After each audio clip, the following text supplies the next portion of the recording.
हिंदू समाज में गुमराह बेवकूफों का उदय। यह लेख अर्शिया मलिक के द्वारा लिखा गया है। खुद को उदारवादी, बुद्धिजीवी मानने वाले हिंदू कैसे जाने अनजाने कट्टरपंथी गिरोहों के चंगुल में फंसकर उनके मोहरे बन जाते हैं, पता तक नहीं चलता।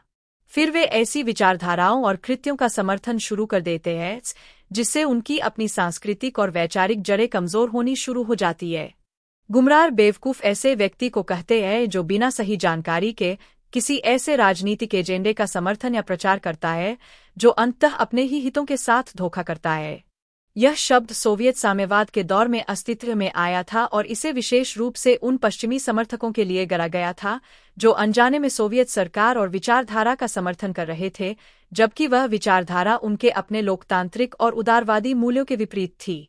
इनमें पश्चिमी पत्रकार और बुद्धिजीवी भी शामिल थे जिन्हें यह भ्रम था कि वे सही काम कर रहे हैं, लेकिन असल में उनका समर्थन कट्टरपंथी और दमनकारी ताकतों को ही लाभ पहुंचा रहा था।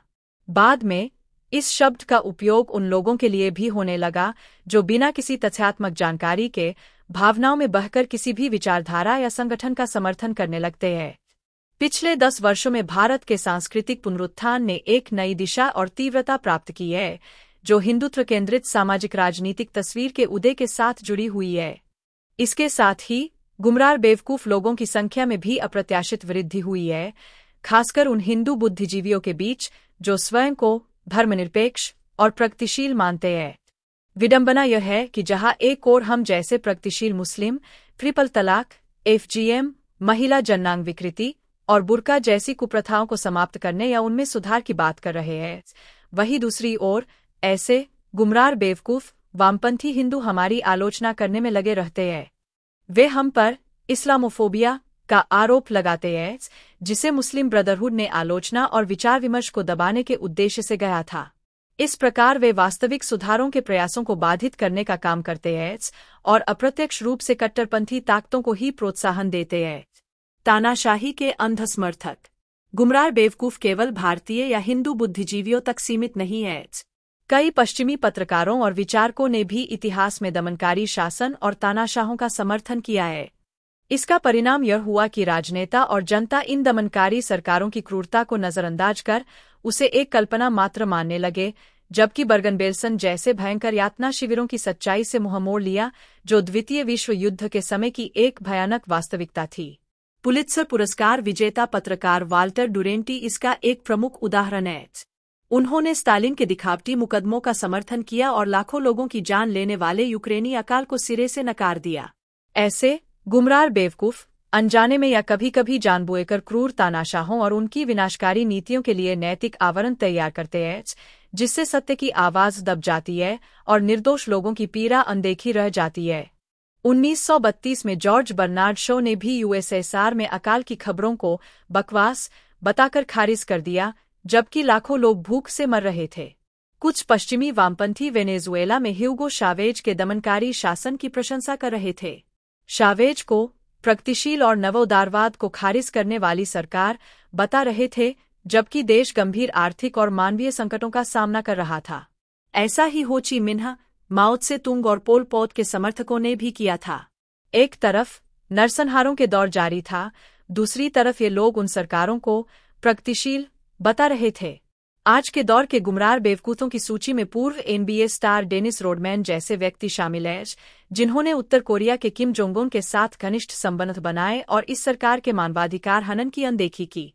विकीलीक्स के संस्थापक जूलियन असांज भी हैं जिन्होंने सही संदर्भ के बिना संवेदनशील जानकारी फैलाई। उनके कार्यों की प्रशंसा और आलोचना की गई है, लेकिन कुछ लोग उन्हें भूराजनीतिक साजिश के मोहरे के रूप में भी देखते हैं। एडवर्ड स्नोडेन एक और उदाहरण है जिन्होंने व्यापक सरकारी निगरानी कार्यक्रमों का खुलासा करने वाले सीक्रेट दस्तावेजों को लीक किया।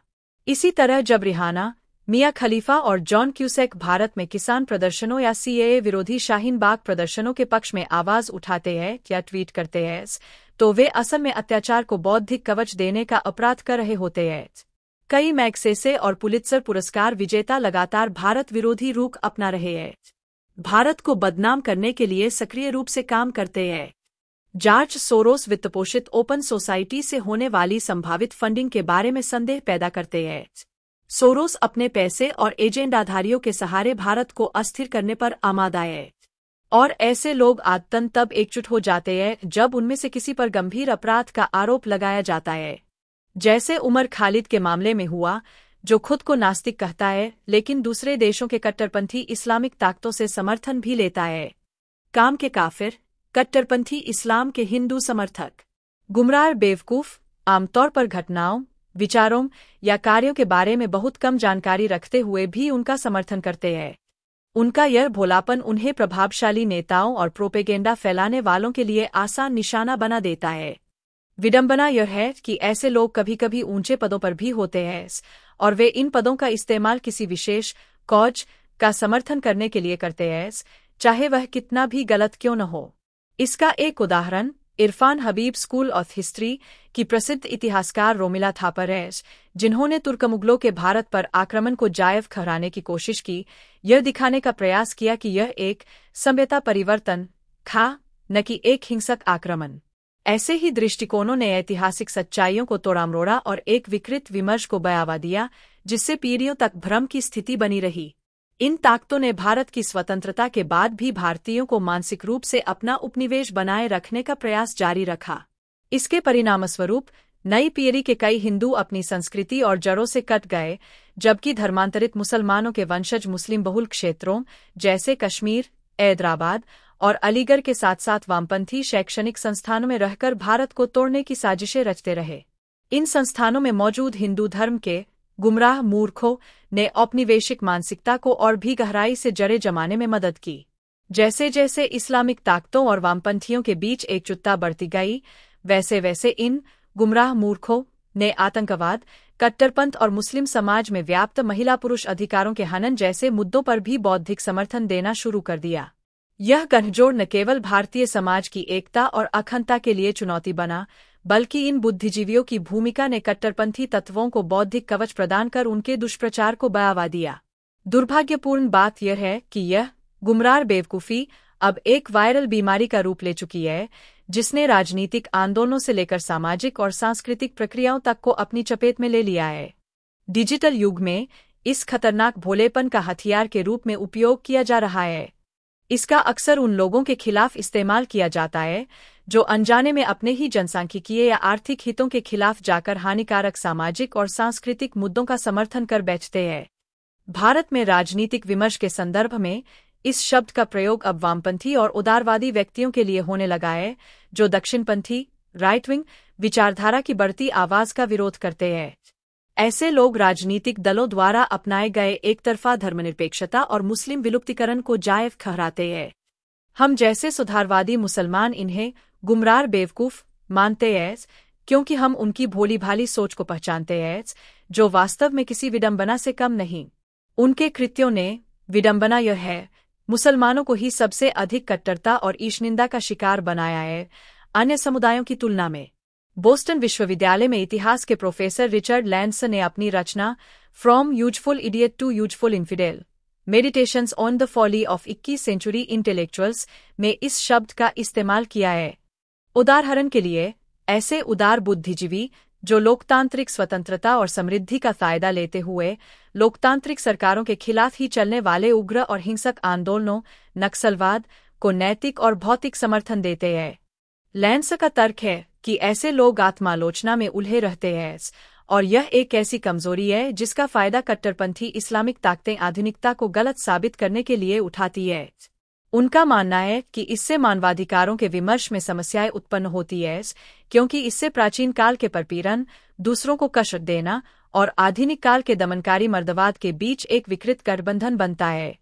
ऐसे व्यक्तियों के लिए एक और शब्द सिंपल्टन, सरल व्यक्ति का भी इस्तेमाल किया जाता है, जिसे लेनिन ने अपने राजनीतिक विरोधियों का वर्णन करने के लिए गया था।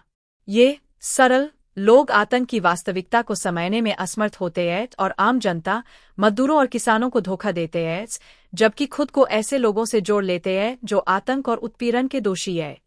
आज के समय में कुछ बुद्धिजीवी अपनी ईमानदारी और प्रतिष्ठा को दांव पर लगाकर प्रगतिशील और समतावादी आंदोलनों की जगह कट्टरपंथी इस्लाम की रक्षा में जुटे रहते हैं। इससे मुस्लिम सुधारवादियों के प्रयासों में बड़ी रुकावटें पैदा होती है, क्योंकि कट्टरपंथी ताकतों को वैधता और समर्थन मिल जाता है जो उनके सुधार के काम को कमजोर करता है। गिल स्केपेल की पुस्तक जिहाद the trail of political Islam Islamic आंदोलनों के विकास और उनके पश्चिमी लोकतांत्रिक सिद्धांतों के साथ बदलते संबंधों की गहन व्याख्या करती है। शुरुआती दौर में इन आंदोलनों ने पश्चिमी विचारों को सिरे से खारिज कर दिया, यह कहते हुए कि वे पूरी तरह पश्चिमी और इस्लामिक सिद्धांतों के अनुरूप नहीं है। लेकिन समय के साथ कई इस्लामवादी दलों और आंदोलनों ने अपनी रणनीति बदल ली और खुद को डेमोक्रेट के रूप में प्रस्तुत करना शुरू कर दिया।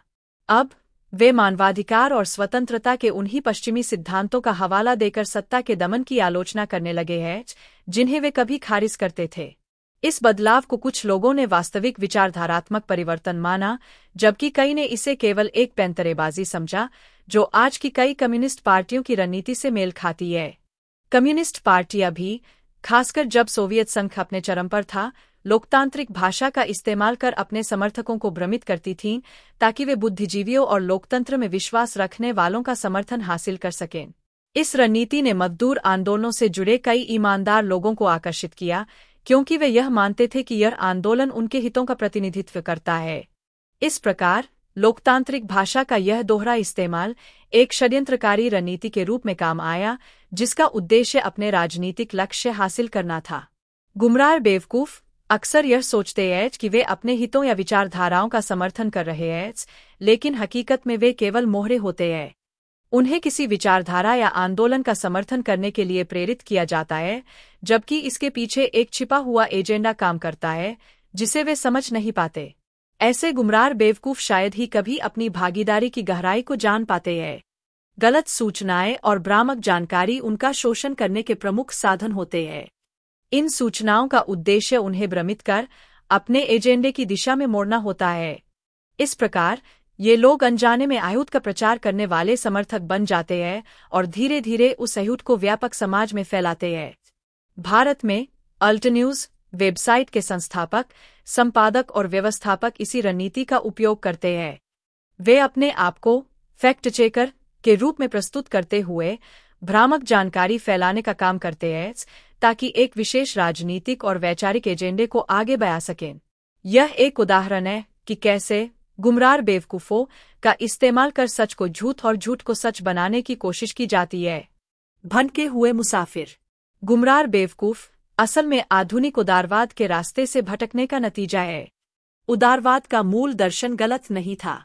व्यक्तिगत अधिकार, समानता, लोकतंत्र और आर्थिक स्वतंत्रता जैसे सिद्धांत किसे आकर्षित नहीं करेंगे, लेकिन आधुनिक उदारवाद अपने इन मूलभूत सिद्धांतों से भटक गया है। इसके अनुयायी अब अनजाने में ही दुनिया के अमीर और प्रभावशाली लोगों के उपकरण बन चुके हैं। वे अतिदक्षिणपंथी इस्लामवादियों का बचाव करते हैं और जटिल राजनीतिक मुद्दों को हम बनाम वे में बांटकर आलोचना और विचार विमर्श को खारिज कर देते हैं। मार्क्सवाद, साम्यवाद और वामपंथी विचारधाराओं ने कभी आय असमानता और आर्थिक असुरक्षा जैसे मुद्दों का समाधान देने का वादा किया था, लेकिन स्वतंत्रता के बाद से लेकर पिछले दशक तक इन विचारधाराओं ने मीडिया और जनसंचार के माध्यम से गरीबी का महिमामंडन ही किया। विरोधाभास देखिए, जहां एक ओर शैंपेन सोशलिस्ट तारेक फतेह के शब्दों में शरिया बोल्शेविक अपने लंबे अकादमिक करियर, सेमिनारों, टॉक सर्किट और शैंपेन एक्टिविज्म की आड़ में विलासिता भरे जीवन का आनंद लेते रहे, वहीं दूसरी ओर गरीब तबका उसी गरीबी के चक्रव्यूह में फंसा रहा। यह दोहरा रवैया केवल दिखावटी समर्थन है जिससे गरीबों की स्थिति में कोई बदलाव नहीं आया और असल मुद्दों से ध्यान भटकाने का काम ही किया गया। गुमराह बेवकूफों की 6 पहचान। जेम्स ब्लडवर्थ का लेख 6 टाइप्स ऑफ यूजफुल इडियट्स उन व्यक्तियों की गहराई से पड़ताल करता है जो जानबूझकर या अनजाने में दमनकारी शासन या विचारधारा का समर्थन करते हैं। ब्लडवर्थ ने इन गुमराह बेवकूफों को 6 श्रेणियों में विभाजित किया है, जिनमें से प्रत्येक श्रेणी उन विभिन्न मानसिकताओं और व्यवहारों को दर्शाती है जो इन लोगों को सत्तावादी ताकतों का समर्थक बनाती है। सेलिब्रिटी समर्थक। इस प्रकार के गुमराह बेवकूफ वे लोग होते हैं जो दमनकारी शासन या नेताओं की कथित उपलब्धियों की प्रशंसा में लीन रहते हैं। ये अक्सर प्रायोजित यात्राओं पर इन देशों का दौरा करते हैं और वहां के मानवाधिकार हनन और राजनीतिक दमन को या तो नजरअंदाज कर देते हैं या फिर उसे कमतर दिखाने की कोशिश करते हैं, जिससे ऐसी सरकारों को अप्रत्यक्ष समर्थन मिलता है।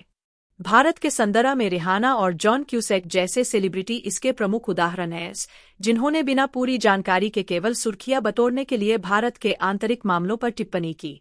वैचारिक सहानुभूति रखने वाले यह श्रेणी उन गुमराह बेवकूफों की है जो सामाजिक न्याय की इच्छा से प्रेरित होकर चरमपंथी विचारधाराओं या आंदोलनों के प्रति सहानुभूति रखते हैं। वे क्रांतिकारी संघर्षों को एक रोमांटिक दृष्टिकोण से देखते हैं और दमनकारी शासन को पश्चिमी साम्राज्यवाद या पूंजीवाद के खिलाफ लड़ाई के लिए एक आवश्यक बुराई मान सकते हैं। ऐसे लोग प्रगतिशील होने का दावा तो करते हैं, लेकिन जब उनके पसंदीदा समूहों द्वारा मानवाधिकारों का उल्लंघन होता है तो या तो उसे नजरअंदाज कर देते हैं या उसे सही ठहराने का प्रयास करते हैं। भारत में दिल्ली विश्वविद्यालय, जेएनयू, जादवपुर, TISS, अशोका विश्वविद्यालय जैसे संस्थानों के कई शिक्षाविद इस श्रेणी में आते हैं। इसके अलावा वामपंथी झुकाव वाले कुछ वार्ताकार भी इसी समूह में आते हैं, जो कश्मीर घाटी जाकर यासीन मलिक जैसे आतंकवादियों से राजनेता बने लोगों से मिलते थे और उनके विचारों के प्रति सहानुभूति दिखाते थे। सांस्कृतिक सापेक्षवादी इस प्रकार के गुमराह बेवकूफ यह मानते हैं कि सभी संस्कृतियां अपने आप में समान रूप से मान्य हैं और उन्हें पश्चिमी मानकों से परखना अनुचित है। उनका तर्क यह होता है कि ऑनर किलिंग, महिला जन्नांग विकृति या बाल विवाह जैसी प्रथाएं केवल सांस्कृतिक विविधता का हिस्सा है जिनका सम्मान किया जाना चाहिए। ऐसे विचारों का परिणाम यह होता है कि ये लोग खतरनाक सामाजिक कुप्रथाओं को भी संस्कृति के नाम पर सही ठहराने का प्रयास करते हैं। उदाहरण के तौर पर पश्चिमी नारीवादी हिजाब का समर्थन करती है या नाइकी जैसी कंपनियां बुर्किनी पर अपना ब्रांड लोगो लगाकर इसे सशक्तिकरण का प्रतीक बताती है।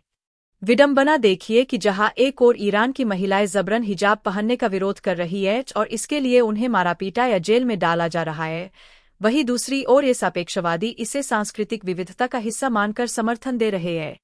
अमेरिका विरोधी षड्यंत्र सिद्धांतकार इस श्रेणी के गुमराह बेवकूफ हर वैश्विक समस्या के लिए अमेरिका को जिम्मेदार ठहराते हैं और मानते हैं कि अमेरिकी साम्राज्यवाद तथा हस्तक्षेपवाद ही दुनिया की सभी समस्याओं की जड़ है। वे इस विचारधारा के प्रति इतने अंधे हो जाते हैं कि अन्य सत्तावादी शासनों द्वारा किए गए अत्याचारों को या तो नजरअंदाज कर देते हैं या उनका बचाव करते हैं। अमेरिका को बलि का बकरा बनाकर वे इन तानाशाही शासनतंत्रों को हर तरह की जवाबदेही से मुक्त कर देते हैं, जिससे वैश्विक राजनीति की जटिलताओं को एकतरफा दृष्टिकोण से देखना आसान हो जाता है। इस समूह का सबसे प्रसिद्ध चेहरा नोम चोम्स्की है, जो लंबे समय से अमेरिका विरोधी षड्यंत्र सिद्धांतों के मुख्य प्रवक्ता बने हुए हैं। उनकी विचारधारा का प्रभाव यह है कि अमेरिका की आलोचना के नाम पर वे अन्य दमनकारी सरकारों के अत्याचारों को अनदेखा करते हैं। कॉरपोरेट शिल पैसा लेकर समर्थन करने वाले इस प्रकार के गुमराह बेवकूफ वे लोग होते हैं जो मानवाधिकार और राजनीतिक स्वतंत्रता को दरकिनार कर आर्थिक हितों को प्राथमिकता देते हैं। ये लोग उन उद्योगों की पैरवी करते हैं जो दमनकारी सरकारों के साथ मिलकर बड़े मुनाफे कमाते हैं, भले ही इसका परिणाम श्रम शोषण, पर्यावरण का विनाश या भ्रष्टाचार के रूप में सामने आए। ये कॉरपोरेट शिल्स उन नैतिक प्रश्नों को नजरअंदाज कर देते हैं जिनका सामना करना चाहिए और केवल मुनाफे की ओर ध्यान केंद्रित रखते हैं। सत्तावादी सरकारों के साथ आर्थिक संबंध बनाकर वे अनजाने में ही ऐसे दमनकारी शासनों को और मजबूत करने में योगदान देते हैं, जिससे उन देशों में मानवाधिकारों की स्थिति और बदतर हो जाती है। विरोध के लिए विरोध करने वाले इस श्रेणी के गुमराह बेवकूफ मुख्यधारा के नैरेटिव को चुनौती देने और पारंपरिक मान्यताओं से असहमति जताने में ही बौद्धिक उत्तेजना का अनुभव करते हैं। वे केवल बौद्धिक संतोष के लिए हर स्थापित विचार का विरोध करते हैं और अक्सर इसके परिणामस्वरूप वे चरमपंथी विचारधाराओं के अनजाने प्रवक्ता बन जाते हैं। उनका यह रवैया चरमपंथ के खिलाफ चल रही लड़ाई को कमजोर कर सकता है। उदाहरण के लिए क्रिस्टोफर हिचेन्स स्वतंत्र आवाज और वैकल्पिक दृष्टिकोणों के समर्थक थे, लेकिन 9/11 के बाद उन्होंने इराक पर अमेरिका के आक्रमण का समर्थन किया, यह मानते हुए कि वहां वीपन ऑफ मास डिस्ट्रक्शन मौजूद है, जो बाद में पूरी तरह गलत साबित हुआ। उनकी इस स्थिति ने उस समय अमेरिकी आक्रमण के नैरेटिव को एक वैधता दी, जिससे वैश्विक स्तर पर आलोचना कमजोर पड़ी। ब्लडवर्थ का लेख समकालीन समाज में गुमराह मूर्खों को उजागर करने का महत्वपूर्ण कार्य करता है। यह लेख दिखाता है कि दमनकारी शासन और चरमपंथी विचारधाराओं का मुकाबला करने के लिए आलोचनात्मक सोच, नैतिकता और बौद्धिकता कितनी आवश्यक है। ऐसे व्यक्तियों की रणनीतियों को उजागर करके वह पाठकों को गलत सूचनाओं से सतर्क रहने और इन भ्रामक विचारों का शिकार न बनने की सलाह देते हैं।